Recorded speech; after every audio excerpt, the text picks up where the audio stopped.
안녕하세요. 영어로 시작하는 짠순이 재테크 습관 저자 윤정환입니다. 오늘은 수입보다 지출에 더 신경 써라 라는 주제로 유튜브를 찍고자 합니다. 나는 이토록 돈을 쫓아다니는데 왜 나는 내가 더 다가갈수록 돈은 멀어져 가는가? 많은 사람들의 고민이에요. 근데 현실적으로 우리 직장인들이 돈을 벌 수 있는 방법은 많지 않은데 그중에 뭐 이직을 한다든가 뭐 투잡 쓰리잡 그거 아니면 투자를 한다든가 이런 일밖에 없죠. 근데 뭐 직장 다니면서 이직하는 게 뭐 쉽나요? 투잡 수리잡은 더 힘들죠.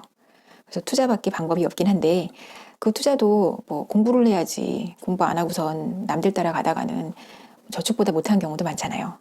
현실적으로 우리 월급쟁이들이 돈을 벌 수 있는 가장 1번은 지출을 통제하는 습관이라고 생각합니다. 이 지출이 통제돼야 그 돈이 모여서 목돈이 돼야 그 돈으로 무언가를 할 수 있으니까. 근데 제가 아는 친구들이 있는데 이제 한 친구는 직장인이고 남편은 돈을 잘 버는 자영업자인데 그 친구는 항상 소비 습관이 막 화려해요. 명품 가방도 막 몇 개나 있고 그리고 해외여행 다니는 게 취미생활이고요. 돈도 잘 쓰고 그리고 또 얼마 전에 또 좋은 집에 이사 갔다고 해서 참 부러워했는데 그 친구를 몇 년 뒤에 만났어요. 근데 그 친구 말이 자기 요즘 아이 교육 생각해서 좀 더 좋은 집으로 이사를 가고 싶다는 거예요. 그래서 제가 너 갈 수 있지 않냐? 지금 집값도 꽤 비싸고 남편도 잘 벌고 너도 벌고 뭐가 문제냐? 대출 조금 받아서 가라. 그렇게 말을 했죠. 그랬더니 그 친구가 저한테 하는 말이 야 모르는 소리 마라. 나 이번에 산 집도 대출금 하나도 못 갚았어. 라고 말을 하는 거예요.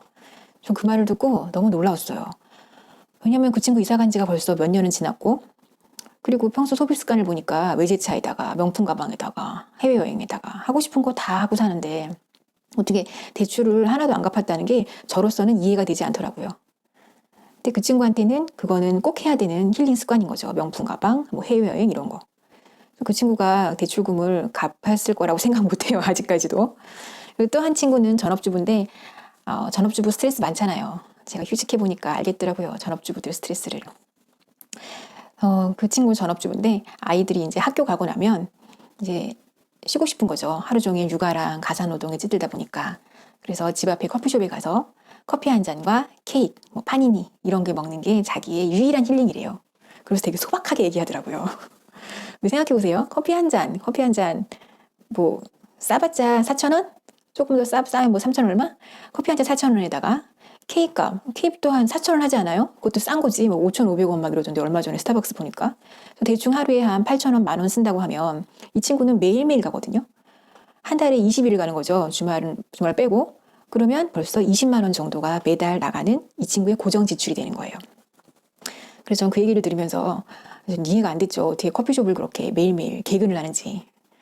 근데 그 친구한테 그거 하지 마라. 너 저축하고 싶다면서 그거 하지 마라. 그랬더니 그 친구도 얘기하는 거예요.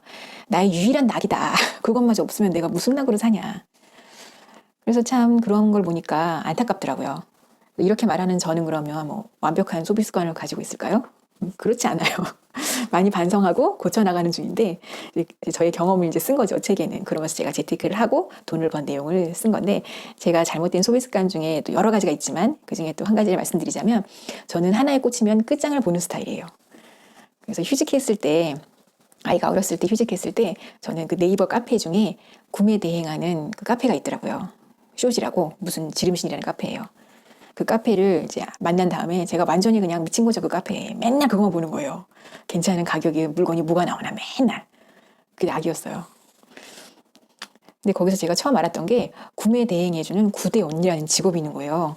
그게 뭐냐면 아울렛 같은 데가 있잖아요. 우리들이 이제 가끔씩 가는 아울렛. 그 아울렛에 물건이 아울렛마다 똑같이 할인을 하지 않아요. 그래서 이 구대 언니들은 그 아울렛의 할인 정보를 듣고 그 아울렛마다 할인가 크고 사람들이 좋아할 만한 물건 몇 개를 그 카페에다 올리는 거예요. 사진 찍어 올리고 그리고 또 할인가 높은 가격으로 제시해서 올리고 그 마진을 먹는 거죠.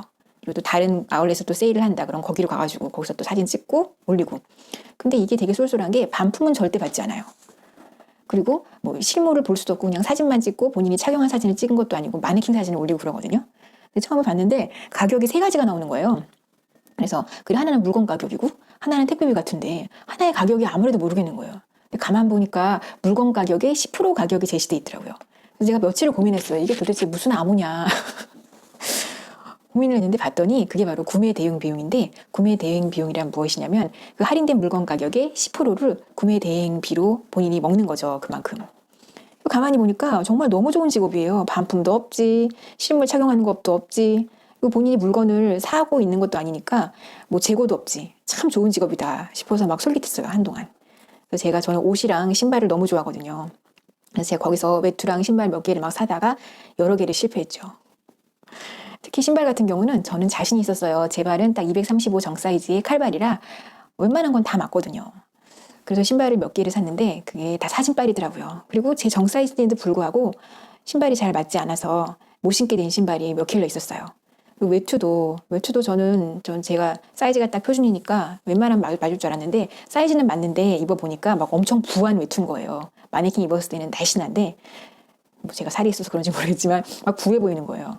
그래서 이건 안 되겠다 싶어갖고 어떻게 했겠어요. 전 짠순이니까 되팔아야지. 그래서 되팔려고 하는데 제가 산 가격에는 아무도 사지 않을 테니까, 물론 싸게 샀지만, 그래서 그 가격을 더 낮춰가지고 사진을 올렸는데 사람들이 안 사는 거예요. 한번 되돌아온 상품이니까. 그래서 그거를 막 팔려고 진짜 몇 날 며칠을 애를 써서 간신히 진짜 손해봐가면서 물건을 팔았는데, 그 다음 제가 드는 생각이 시간을 너무 많이 쓴 거예요. 물론 돈도 손해봤지만.